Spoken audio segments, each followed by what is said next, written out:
Salutare și bine ați venit în această zi la un nou studiu biblic.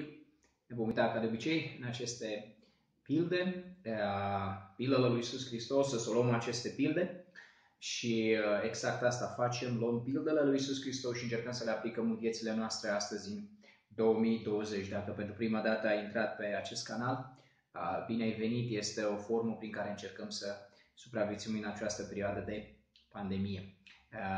Dar acolo vei găsi o adresă unde poți să ne găsești. Perfect. Bun. Haideți să ne uităm în continuare. În această zi vreau să mă uit la a 20-a pildă, cu destul de multe. Se numește Pilda Talanților. O găsim în două dintre Evanghelii.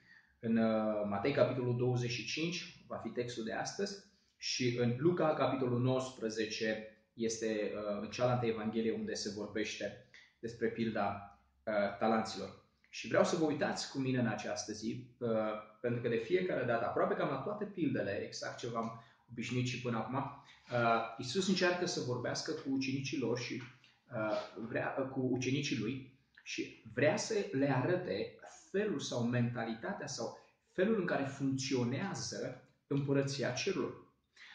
Vrea să-i ajute să înțeleagă că împărăția lui Dumnezeu nu e ca împărăția oamenilor de pe pământ sau nici măcar o altă împărăție care este pe acest pământ, ci este o împărăție total diferită. Și în tot aceste pilde, Iisus vrea să ne explice, să ne dea o chestie, să înțelegem noi cam cum este împărăția cerurilor. De aceea, textul pe care vom avea în această zi este un text foarte interesant, o pildă foarte interesantă. Și o să ne uităm și vreau să urmăriți pe tot parcursul acestei pilde. Ideea la care vreau să mă uit este că fiecare dintre noi suntem responsabili să facem ceva concret și clar cu ceea ce Dumnezeu ne-a dat. Cu tot ceea ce Dumnezeu ne-a dat anumite lucruri, noi trebuie să facem ceva cu ele. Nu le putem lăsa, pentru că Dumnezeu într-o zi ne va cere socoteală. De aceea vrem să fim responsabili. Pilda talanților în această zi. Haideți să citim Matei, capitolul 25. O să citez de la versetul 14 până la versetul 30. Spune așa: Atunci împărăția cerurilor se aseamănă cu un om care, când era plecat într-o altă țară, i-a chemat pe robii săi și le-a încredințat avuția sa. Unuia i-a dat 5 talanți, altuia 2 și altuia 1, fiecăruia după puterea lui, și a plecat. Îndată, cel ce primise 5 talanți s-a dus și a pus în negoț și a câștigat cu ei alți 5 talanți. Tot așa, cel ce primise 2 talanți a câștigat și el alți 2 cu ei. Cel ce nu primise decât un talent s-a dus, de a făcut o groapă în pământ și a ascuns acolo banii stăpânului său. După multă vreme, stăpânul robilor acelora s-a întors și le-a cerut socoteală. Cel ce primise cei 5 talanți a venit, a adus alți 5 talanți și a zis: Doamne, mi-ai încredințat 5 talanți, iată, am câștigat cu ei alți 5 talanți. 5 talanți. Stăpânul său i-a zis: Bine, rob bun și credincios, ai fost credincios în puține lucruri, te voi pune peste multe lucruri, intră în bucuria stăpânului tău. Cel ce primise 2 talanți a venit și el și i-a zis: Doamne, mi-ai încredințat 2 talanți, iată, am câștigat cu ei alți 2 talanți.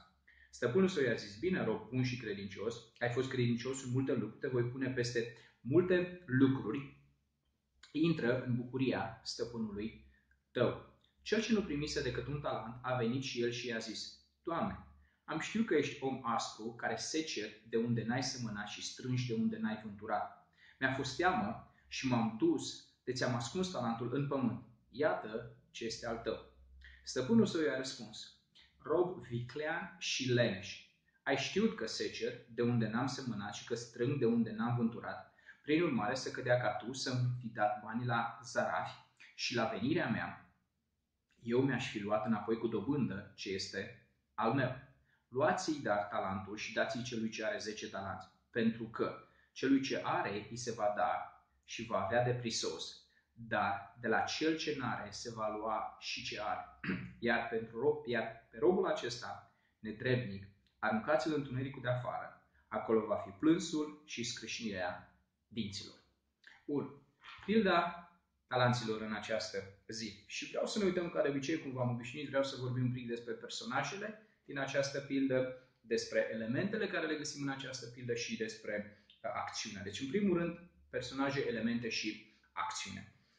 Personajul principal este acest om. Se spune că un om foarte bogat are această bogăție și acest om este imaginea lui Dumnezeu, este imaginea de asemenea lui Iisus Hristos, cel care a venit pe pământ, ne-a răscumpărat, iar acum s-a dus înapoi în împărăția Tatălui Său ca să pregătească acolo un loc pentru mine și pentru tine.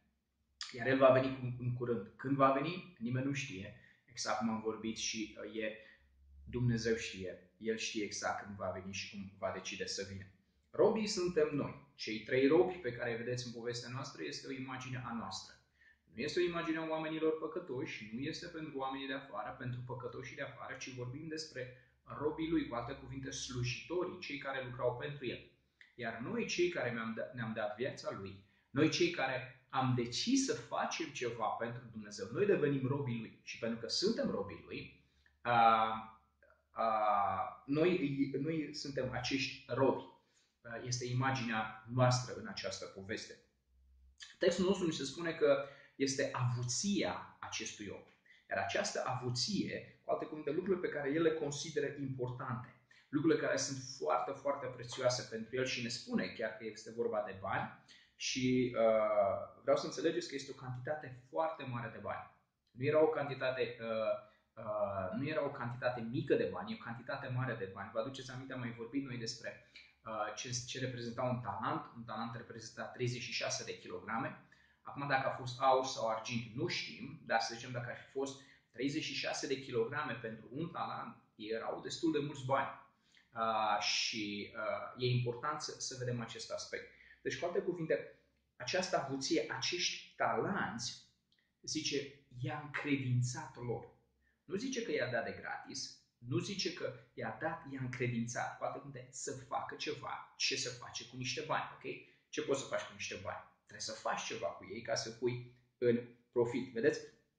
Aici este imaginea interesantă. Nu le-a poruncit, în textul nostru nu zice că le-a poruncit să aducă profit. Cu alte cuvinte, e de înțeles că asta trebuie să faci. Dacă stăpânul îți dă bani, asta ce trebuie să faci. Dar de asemenea vreau să înțelegeți că le-a dat și o libertate. Ei au avut o libertate să facă și să găsească toate posibilitățile să folosească acei bani spre interesul sau spre folosul împărăției lui pentru acest stăpân. Totuși vreau să înțelegeți o chestiune, că în versetul 27 ni se spune: aveți grijă, pentru că la urmă el le cere socoteală. Nu le-a dat doar banii ăștia să facă ce vor cu ei, le-a zis, le-a dat banii și după aia a venit și le-a cerut socoteală. Cu alte cuvinte, iar vreau să văd ce ați făcut, ce ai făcut cu banii, ai făcut aia, ai făcut aia, ai făcut aia. Deci le cere socoteală. Și aici, asta este imaginea a noastră. Și vreau să înțelegeți, noi suntem acești robi, iar Dumnezeu în bunătatea Lui, vrea să ne învețe ceva bun din împărăția Lui, de felul cum funcționează, felul cum este mentalitatea în împărăția cerului. Bun, deci cam astea sunt elementele și acțiunea. Acțiunea este simplă, omul le-a dat acești bani, le-a zis, e clar, se înțelege că trebuie să-i faceți un profit, trebuie să aduceți profit. 2 dintre ei au adus profit, unul n-a adus profit, la sfârșit a venit, le-a cerut socoteală și cel care n-a adus profit a fost pedepsit și a avut o pedeapsă destul de aspră. De aceea vreau să ne uităm în al doilea rând și vreau să vedem această imagine la cine suntem noi dintre cei 3. Și vreau să te uiți în această zi și vreau să înțelegi și vreau să te uiți la această pildă și să spui tu această întrebare. Cine sunt eu? Care sunt eu dintre acești 3? No. Primii 2 sunt 2 oameni care au muncit. Au primit 5 talanți și 2 talanți. Sunt oameni care au muncit, care au investit. Biblia spune că unul dintre ei imediat s-a dus și a adus profit, imediat a făcut ceea ce trebuie, imediat s-a implicat, imediat a făcut și a contribuit ca banii respectivi pe care el i-a primit să poată fi un profit pentru stăpânul lui. Atât primul cât și al doilea, amândoi au făcut. Ce au făcut nu se știe. Totuși în textul nostru ni se spune că primul dintre ei, ni se zice că cel ce primise cei 5 talanți, îndată cel ce primise 5 talanți s-a dus și i-a pus în negoț și a câștigat cu ei alți talanți. I-a negociat, a făcut ceva, a cumpărat ceva, a vândut mai departe, probabil ceva de genul ăsta. Dar vreau să înțelegeți în această zi că aici vreau să luăm și să înțelegeți ce înseamnă pentru noi. Vedeți, acești 5 talanți, 2 5, 2 și 1. Este imaginea lucrului pe care stăpânul lor l-a dat. Cel mai prețios lucru pe care el avea și l-a dat. Și vreau să înțelegeți în această zi. Pentru noi astăzi acești talanți reprezintă viața pe care Dumnezeu ne-a dat-o pe acest pământ. Dumnezeu ne-a dat o viață să o trăim pe acest pământ. De asemenea, Dumnezeu s-a gândit clar unde să ne naștem, în ce familie să ne naștem, cum să ne naștem. Și fiecăruia dintre noi ne-a dat să spunem așa, o anumită stare materială, intelectuală, pe care să putem să o folosim pentru împărăția Lui. Pe unii i-a făcut mai bogați, pe unii sunt mai puțin bogați. Pe unii i-a făcut cu mai multă înțelepciune, cu unii i-a făcut cu mai puțină înțelepciune. La unii le-a dat anumite, s-au născut în anumite țări, unii s-au născut în alte țări. Vedeți? Este foarte interesant că zice, v-am dat acest lucru ca să înțelegeți că există o diferență și nu toate viețile sunt la fel. Nu toți oamenii de pe pământul ăsta sunt la fel. De aceea zice că în textul nostru zice, în versetul 15, a dat fiecăruia după puterea lui. Dumnezeu a zis, el poate să ducă 5, ăsta poate să facă doar 2, ăsta poate să facă 1, atât îi dau. Nu-i dau 5, că dacă îi dau 5 îi cheltuie aiurea. Îi dau măcar 1 să văd ce face cu 1. Dumnezeu în înțelepciunea Lui, El știe mai bine, El ne-a pus pe fiecare și ne-a dat o viață pe acest pământ și ai putea să calculezi într-un fel și cantitatea de viață pe care poate că Dumnezeu ne-a dat-o. Unul i-a dat să trăiască 70 de ani, unul este dat să trăiască 20 de ani, unul este dat să trăiască 10 ani. Important e ce faci în acești ani, cum îți trăiești tu viața în acești ani. Vedeți? Atât în situația noastră, nici unul dintre ei n-a știut când se va întoarce stăpânul lor. De aceea au trebuit să facă imediat ceva cu acei bani. Vedeți? Nici noi nu știm când Dumnezeu va decide să ne ia viața de pe pământ. Poate că Dumnezeu decide ca mâine să se termine viața aceasta pe pământ. Unii au avut timp să trăiască 70 de ani, unii au trăit 20 de ani, unii au trăit doar 5 ani. Vedeți? Nu este o imagine a egalității. Cu alte cuvinte, diferă de la om la om. Dar fiecare este responsabil să facă ceva, să aducă profit cu ceea ce are. Și la prima vedere, noi am putea să luăm apărarea, să zicem, celui de-al treilea, care s-a dus și a îngropat talentul. Noi am putea foarte ușor să mergem și să îi luăm apărarea. Să zicem, da, bă, săracul, a primit un singur talent, talentul a primit 5, ăsta talentul a primit 2. Păi, aveau ce să facă, dar tu primești un talent. Nu e... Adică chiar cred că stăpânul ăsta chiar a fost rău. A fost rău stăpânul ăsta. De ce mi-a dat și lui 5? De ce mi-a dat la toți câte 5? Vedeți? Ăsta se numește capitalism.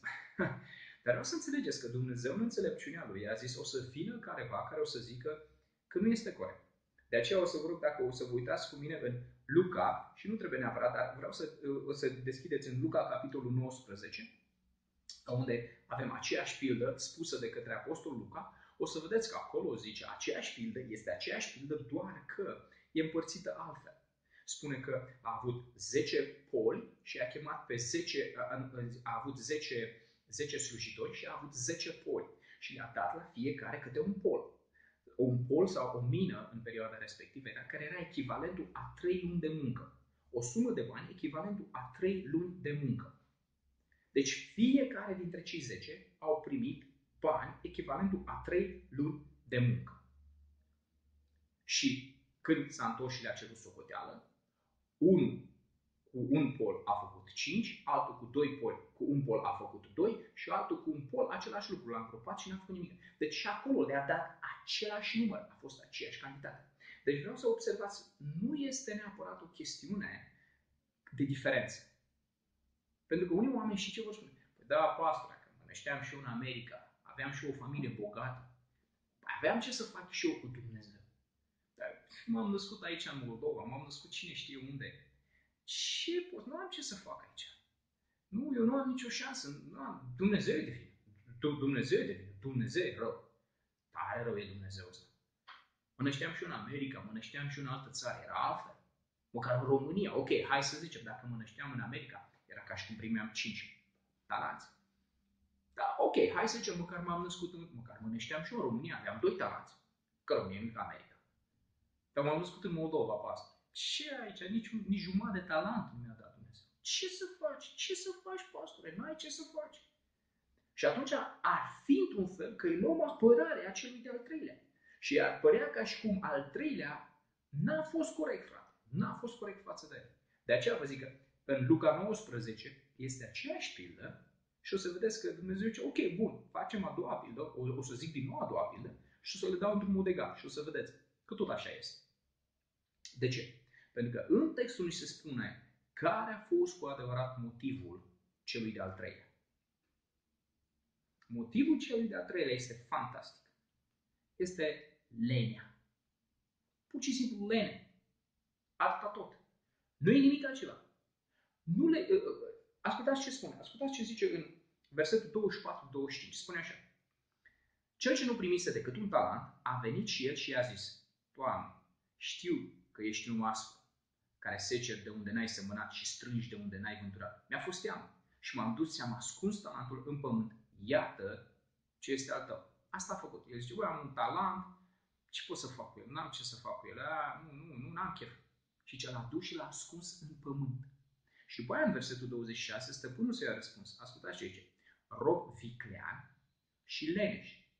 Ai știut că secer de unde n-am semănat și că strâng de unde n-am vânturat. Dar ce zice? Zice rob viclean și leneș. Îl numește prima dată viclean. Îi zice, bă, tu ești viclean. Deci tu vii, în versetul 24 spune, tu vii și dai vina pe mine. Că eu aș fi de vină. Ca și cum vii și îmi faci toată povestea asta, că eu sunt aspru, că eu n-am făcut ce trebuie. Tu ești viclean. Tu încerci să dai vina pe mine. Deci, cu alte cuvinte, tu ai ascuns talentul în pământ și ca justificare a faptului că tu ai ascuns talentul în pământ și că n-ai făcut nimic cu el, dai vina pe mine. Că eu sunt de vină, că de ce ți-am dat? Că eu sunt aspru, că eu sunt rău. Nu ești, cu alte cuvinte, ești viclean. Deci tu vrei acum să dai o scuză, tu găsești o scuză. Tu încerci să găsești, nu, Dumnezeu e de vină. Exact asta fac oamenii. Oamenii sunt vicleni. La fel și în Moldova. Și ascultați-mă, o să spun o chestie foarte interesantă. Dacă te duci să vorbești cu un american, s-ar putea unui american să spună, băi, ce nașpa, m-am născut în America, ce nasol. Dacă mă nășteam și eu în Germania, frate, altfel. Sau mă nășteam în Japonia, altfel, frate, m-am născut în America, n-am nicio șansă. Ce să zicem de ăștia din Africa? Păi ăștia din Africa, chiar că n-au nicio șansă. Și atunci, să dai vina pe Dumnezeu, Dumnezeu e de vină. Nu, zice, ești viclean dacă faci lucrul ăsta.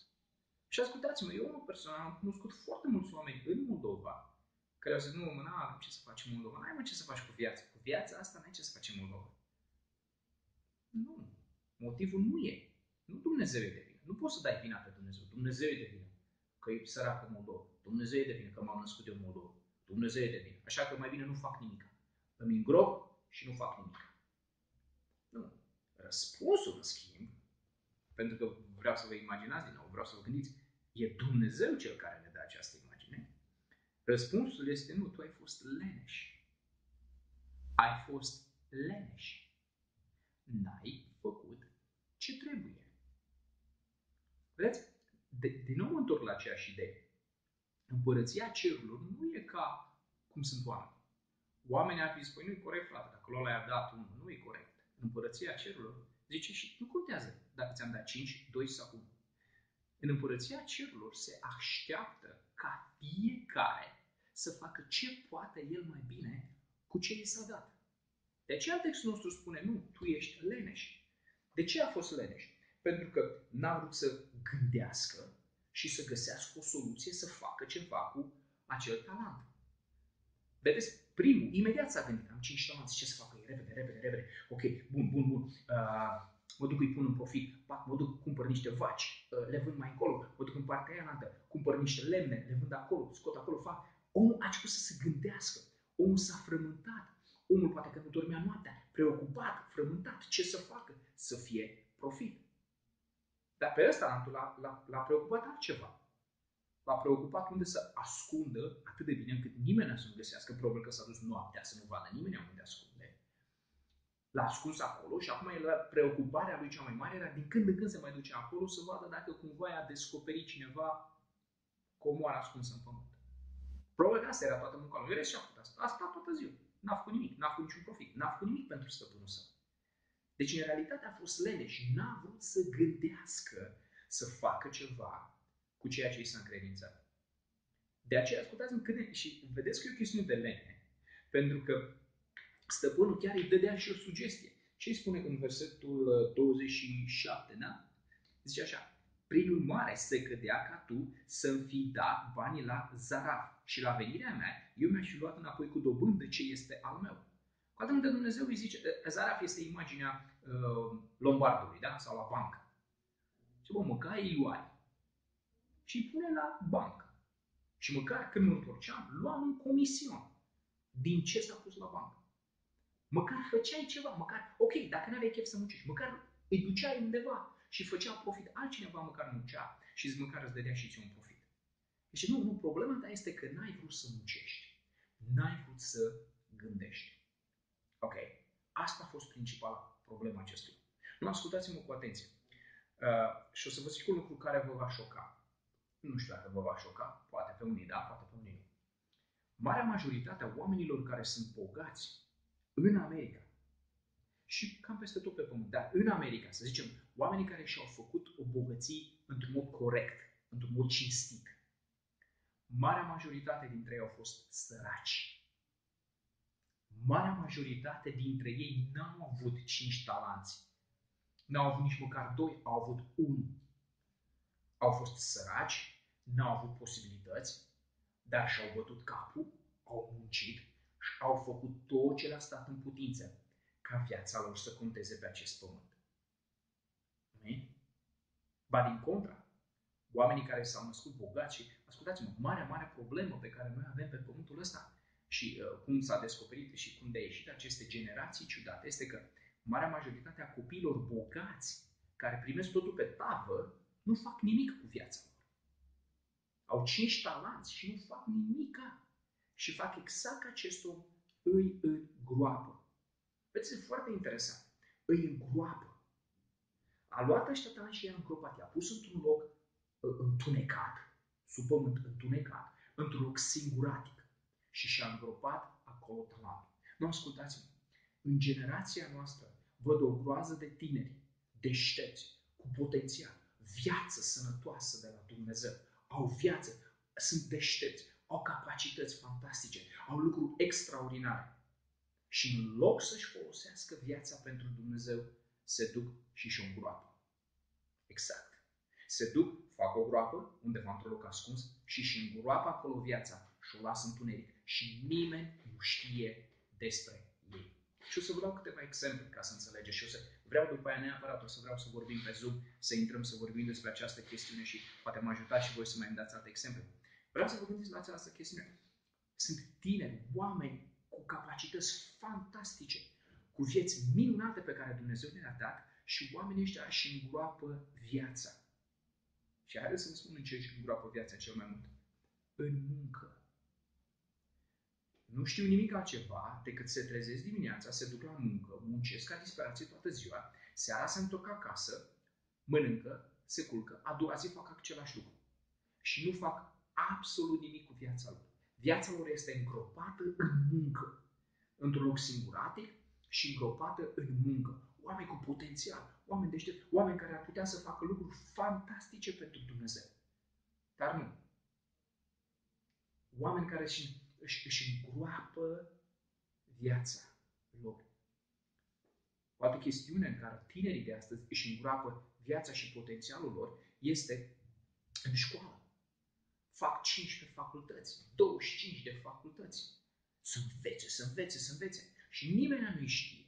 De ce? Pentru că au cărțile lor în dormitorul lor și acolo stau timp de 25 de ani până fac 25.000 de facultăți.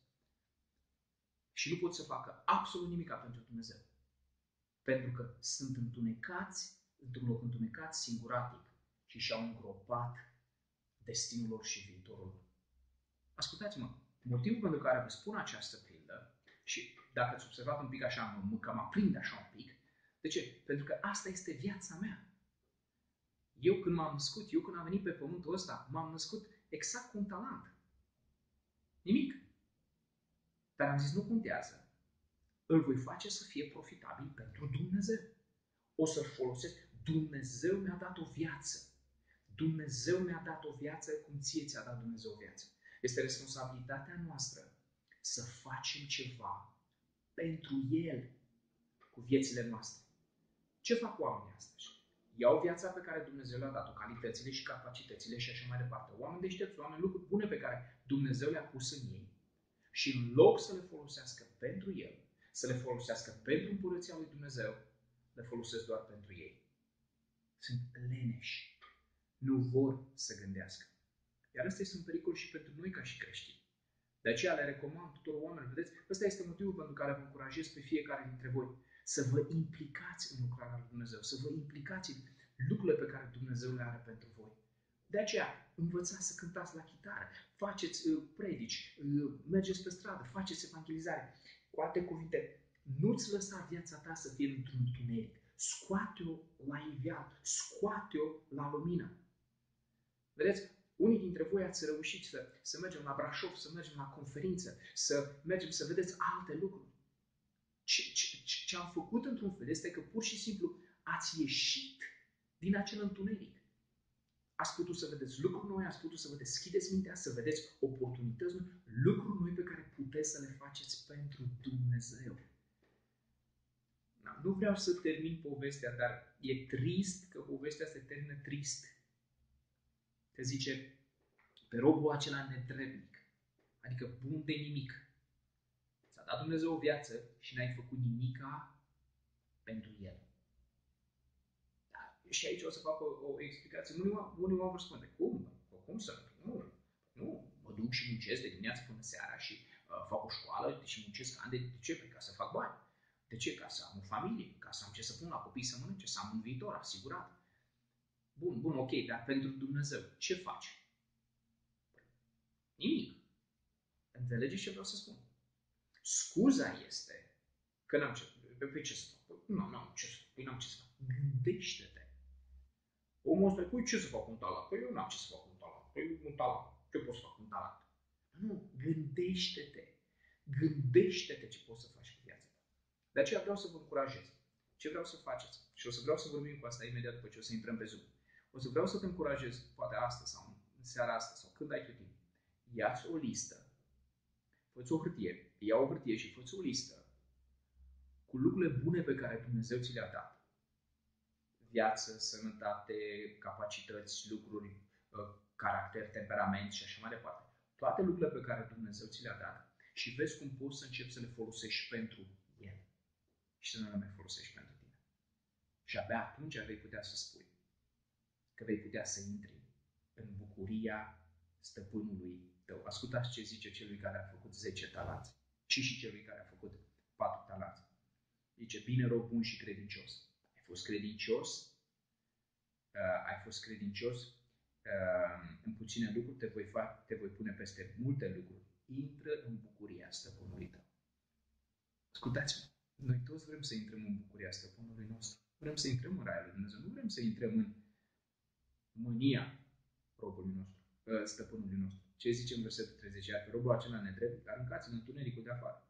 Acolo va fi plânsul și scrâșnia dinților. Deci, nu poți să te duci înaintea lui Dumnezeu. Doamne, mulțumesc, mi-ai dat o viață fantastică, dar n-am făcut nimica. N-am făcut nimica pentru tine. Da, mulțumesc, mi-ai dat o viață foarte bună, dar n-am făcut nimica pentru tine. Că tu mi-ai dat viața unde mi-ai dat? Mi-ai dat în Moldova. Și n-am avut ce să fac. Deci n-am făcut nimica, uite, am îngropat, viața mea e îngropată, n-am făcut absolut nimica pentru tine, deci pentru că tu ești rău, că m-am născut în Moldova. Dumnezeu zice, nu e așa. Cu ce ți s-a dat? Fă ce poți tu mai bine și Dumnezeu o să te folosească și o să te ridice într-un mod fantastic. Amin? Hallelujah. Very good. Abia aștept să intrăm, o să intrăm imediat pe Zoom și o să vorbim, pentru că sunt sigur că o să găsim lucruri bune să vorbim și vreau să avem un timp foarte bun. Mulțumesc mult că ți-ai luat timp să asculți acest studiu. Ne vedem din nou mâine seară. Mâine seară o să vorbim despre altă pildă, despre oi și capre. Foarte interesantă și pilda de... Mâine seară avem serviciu de biserică. O să fie pentru joi. Bun? Ok. înapoi. Dumnezeu să vă vinteze o zi plăcută. Amin.